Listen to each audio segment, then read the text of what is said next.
ನಮಸ್ಕಾರ ವೀಕ್ಷಕರೇ, ಈ ಒಂದು ವಿಡಿಯೋದಲ್ಲಿ ನಿಮಗೆ ತಿಳಿಸ್ತಾ ಇರುವ ಮಾಹಿತಿ ಏನಪ್ಪ ಅಂದರೆ,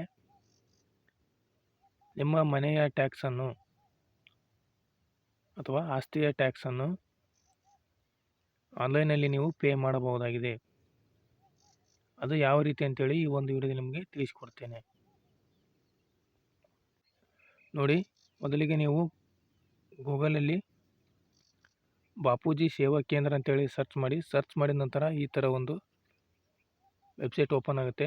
ಇದರಲ್ಲಿ ಮೊದಲಿಗೆ ಏನೇನು ಕಾಣಿಸ್ತಾ ಇದೆಯಲ್ಲ, ಬಾಪೂಜಿ ಸೇವಾ ಕೇಂದ್ರ bsk.karnataka.government.in ಅಂತೇಳಿ ಈ ಒಂದು ಆಪ್ಷನ್ ಮೇಲೆ ಕ್ಲಿಕ್ ಮಾಡಿದ ನಂತರ ನೆಕ್ಸ್ಟ್ ಈ ಥರ ಒಂದು ವೆಬ್ಸೈಟ್ ಓಪನ್ ಆಗುತ್ತೆ. ಓಪನ್ ಆದ ನಂತರ ಇಲ್ಲಿ ರೈಟ್ ಸೈಡಲ್ಲಿ ಕಾಣಿಸ್ತಾ ಇದೆಯಲ್ಲ, ನೋಂದಾಯಿಸಿ ಅಥವಾ ಲಾಗಿನ್ ಮಾಡಿ ಅಂತೇಳಿ ಈ ಒಂದು ಆಪ್ಷನ್ ಮೇಲೆ ಕ್ಲಿಕ್ ಮಾಡಿದ ನಂತರ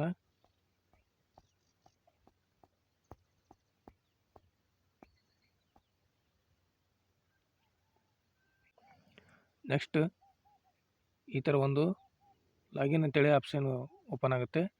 ಇಲ್ಲಿ ನೀವು ನಿಮ್ಮ ಒಂದು ಮೊಬೈಲ್ ನಂಬರನ್ನು ಎಂಟ್ರಿ ಮಾಡೋ ಮೂಲಕ OTP ಕಳಿಸಿ ಅಂತ ಏನು ಆಪ್ಷನ್ ಇದೆಯಲ್ಲ, ಈ ಒಂದು ಆಪ್ಷನ್ ಮೇಲೆ ಕ್ಲಿಕ್ ಮಾಡೋ ಮೂಲಕ ನೀವು ಲಾಗಿನ್ ಆಗಬಹುದು. ಲಾಗಿನ್ ಆದ ನಂತರ ಇಲ್ಲಿ ಅಥವಾ ನೀವೇನಾದರೂ ರಿಜಿಸ್ಟ್ರೇಷನ್ ಮಾಡಿಲ್ಲ ಅಂದರೆ ಕೆಳಗಡೆ ಕಾಣಿಸ್ತದಲ್ಲ, ಈಗ ನೋಂದಣಿ ಮಾಡಿ ಅಂತೇಳಿ ಈ ಒಂದು ನೋಂದಣಿ ಮಾಡಿ ಅನ್ನೋ ಆಪ್ಷನ್ ಮೇಲೆ ಕ್ಲಿಕ್ ಮಾಡೋ ಮೂಲಕ ನೀವು ರಿಜಿಸ್ಟ್ರೇಷನ್ ಮಾಡಿಕೊಳ್ಳಬಹುದಾಗಿದೆ. OTP ಕಳಿಸಿದ ನಂತರ ಈ ಥರ ಒಂದು next OTP send successful to your registered mobile number ಅಂತೇಳಿ ಆಪ್ಷನ್ ಬರುತ್ತೆ. ಇಲ್ಲಿ ನೀವು ಕ್ಯಾಪ್ಸನ್ನು ಎಂಟ್ರಿ ಮಾಡೋ ಮೂಲಕ ಲಾಗಿನ್ ಮಾಡ್ಬೋದು. ನೋಡಿ, ಲಾಗಿನ್ ಆದ ನಂತರ ಈ ಥರ ಒಂದು ನೆಕ್ಸ್ಟ್ ಒಂದು ಪೋರ್ಟಲ್ ಓಪನ್ ಆಗುತ್ತೆ. ಇಲ್ಲಿ ನೀವು ನಿಮ್ಮ ಒಂದು ಆಸ್ತಿಯ ಅಥವಾ ಮನೆಯ ಒಂದು ಟ್ಯಾಕ್ಸ್ ಪೇ ಮಾಡಲು ಅಥವಾ ಟ್ಯಾಕ್ಸನ್ನು ಕಟ್ಟಲು ಪೇಮೆಂಟ್ ಮಾಡಲು ಇಲ್ಲಿ ಕೆಳಗಡೆ ಹೋಗಬೇಕಾಗುತ್ತೆ.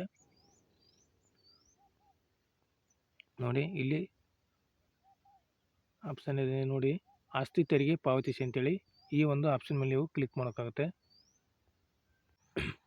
ನಂತರ ನೀವು ಕೆಳಗಡೆ ಹೋದಾಗ ಇಲ್ಲಿ ರೈಟ್ ಸೈಡಲ್ಲಿ ಕಾಣಿಸ್ತಾ ಇದೆ ನೋಡಿ ಆಪ್ಷನ್, ಆಸ್ತಿ ತೆರಿಗೆ ಪಾವತಿಸಿ ಅಂತೇಳಿ ಈ ಒಂದು ಆಪ್ಷನ್ ಮೇಲೆ ಕ್ಲಿಕ್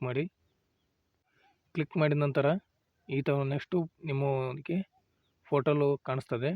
ಇದರಲ್ಲಿ ನೀವು ಆಸ್ತಿ ಐ ಡಿ ಮೂಲಕ ಅಂದರೆ ನಿಮಗೆ ನಿಮ್ಮ ಒಂದು ಮನೆ ಅಥವಾ ಆಸ್ತಿಯ ಐ ಡಿ ಬಗ್ಗೆ ಗೊತ್ತಿದ್ದಲ್ಲಿ ಈ ಒಂದು ಐ ಡಿಯನ್ನು ಎಂಟ್ರಿ ಮಾಡೋ ಮೂಲಕ ಇಲ್ಲಿ ಸರ್ಚ್ ಅಥವಾ ಹುಡುಕಿ ಅಂತೇಳಿ ಆಪ್ಷನ್ ಕ್ಲಿಕ್ ಮಾಡಿದಾಗ ನಿಮ್ಮ ಒಂದು ಯಾರ ಹೆಸರಲ್ಲಿದೆ, ಎಷ್ಟು ಟ್ಯಾಕ್ಸ್ ಇದೆ ಅಂತೇಳಿ ನಿಮಗೆ ನೆಕ್ಸ್ಟ್ ಒಂದು ಆಪ್ಷನ್ ಓಪನ್ ಆಗುತ್ತೆ. ಇದರಲ್ಲಿ ನೀವು ಟ್ಯಾಕ್ಸನ್ನು ಫುಲ್ ಪೇ ಮಾಡೋದಿದ್ರೆ ಫುಲ್ ಪೇ ಅಂದರೆ ಎಲ್ಲ ಪೇ ಮಾಡ್ಬೋದು ಟ್ಯಾಕ್ಸನ್ನು, ಅಥವಾ ನಿಮ್ಗೆ ಎಷ್ಟಾಗುತ್ತೆ ಅಷ್ಟನ್ನು ಕೂಡ ನೀವು ಇಲ್ಲಿ ಪೇ ಮಾಡ್ಬೋದು. ಅಥವಾ ನಿಮಗೆ ಐ ಡಿ ಗೊತ್ತಿಲ್ಲ ಅಂದರೆ ಇಲ್ಲಿ ರೈಟ್ ಸೈಡ್ ಒಂದು ಆಪ್ಷನ್ ಇದೆಯಲ್ಲ, ಗ್ರಾಮದವರೆಗೆ ಅಂತೇಳಿ ಈ ಒಂದು ಆಪ್ಷನ್ ಮೇಲೆ ಕ್ಲಿಕ್ ಮಾಡೋ ಮೂಲಕ ನಿಮ್ಮ ಒಂದು ಆಸ್ತಿಯನ್ನು ಸರ್ಚ್ ಮಾಡಿಕೊಳ್ಳಬಹುದು. ನೋಡಿ, ಇಲ್ಲಿ ನಿಮ್ಮ ಒಂದು ಜಿಲ್ಲೆ ಸೆಲೆಕ್ಟ್ ಮಾಡಿ ಆನಂತರ ನಿಮಗೆ ಯಾವ ಒಂದು ಪಂಚಾಯಿತಿ ಬರುತ್ತೆ ಆ ಒಂದು ಪಂಚಾಯಿತಿಯನ್ನು ನೀವು ಇಲ್ಲಿ ಸೆಲೆಕ್ಟ್ ಮಾಡಿಕೊಳ್ಳಬೇಕು. ಆನಂತರ ನಿಮ್ಮ ಒಂದು ಊರು ಮತ್ತು ಗ್ರಾಮ ಸೆಲೆಕ್ಟ್ ಮಾಡಿದಾಗ ಇಲ್ಲಿ ಆಸ್ತಿ ಒಂದು ಲಿಸ್ಟ್ ಬರ್ತದೆ. ಸರ್ಚ್ ಅಂತ ಆಪ್ಷನ್ ಕ್ಲಿಕ್ ಮಾಡಿದಾಗ ಆಸ್ತಿ ಲಿಸ್ಟ್ ಬರುತ್ತೆ. ನಿಮಗೆ ನಿಮ್ಮ ಒಂದು ಆಸ್ತಿಯನ್ನು ನಿಮ್ಮ ಒಂದು ಹೆಸರನ್ನು ಅಲ್ಲಿ ಎಂಟ್ರಿ ಮಾಡೋ ಮೂಲಕ ಸರ್ಚ್ ಮಾಡ್ಬೋದು. ಸರ್ಚ್ ಮಾಡಿದ ನಂತರ ಅದರ ಮೇಲೆ ಕ್ಲಿಕ್ ಮಾಡೋ ಮೂಲಕ ನೀವು ನಿಮ್ಮ ಒಂದು ಆಸ್ತಿ ತೆರಿಗೆಯನ್ನು ಆನ್ಲೈನ್ ಮೂಲಕವಾಗಿ ನೀವೇ ಪಾವತಿಸಿಕೊಳ್ಳಬಹುದಾಗಿದೆ. ಈ ಒಂದು ವಿಡಿಯೋವನ್ನು ಇತರರಿಗೆ ಶೇರ್ ಮಾಡಿ ಹಾಗೂ ನಮ್ಮ NSK tech news Kannada YouTube ಚಾನಲನ್ನು ಸಬ್ಸ್ಕ್ರೈಬ್ ಮಾಡಿ, ಶೇರ್ ಮಾಡಿ, ಲೈಕ್ ಮಾಡಿ ಅಂತ ಹೇಳ್ತಾ, ಈ ಒಂದು ಲಿಂಕನ್ನು ನಾನು ಡಿಸ್ಕ್ರಿಪ್ಷನ್ ಬಾಕ್ಸಲ್ಲಿ ಲಿಂಕನ್ನು ಕೊಟ್ಟಿರುತ್ತೇನೆ. ಈ ಒಂದು ಲಿಂಕ್ ಮೂಲಕ ನೀವು ನೇರವಾಗಿ ನೀವು ಇಲ್ಲಿ ವೆಬ್ಸೈಟ್ಗೆ ಭೇಟಿ ಮಾಡಬಹುದಾಗಿದೆ. Thank you for watching this video.